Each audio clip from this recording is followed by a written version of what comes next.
আমি শুনছি মানুষ হচ্ছে মালটার উপরের অংশে খায়, এই অংশটা খায়, খোসাটা ফেলে দেয়। আমার মেয়ে উল্টা, ও হচ্ছে খোসা খাচ্ছে, এই অংশটা রেখে দিচ্ছে। আমি যতই মানে শিখাচ্ছি বা দিচ্ছি এভাবে খাওয়ার জন্য, ও ওইটাই করতেছে।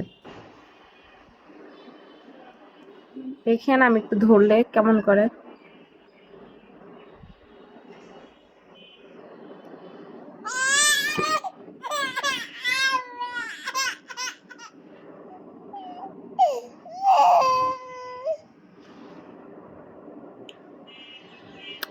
কি মজা!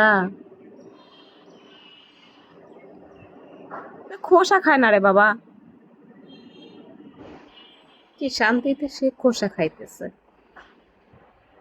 একটু কি তেতো লাগতেছে না কি, আল্লাহ মাবুদ জানে। আলিতা,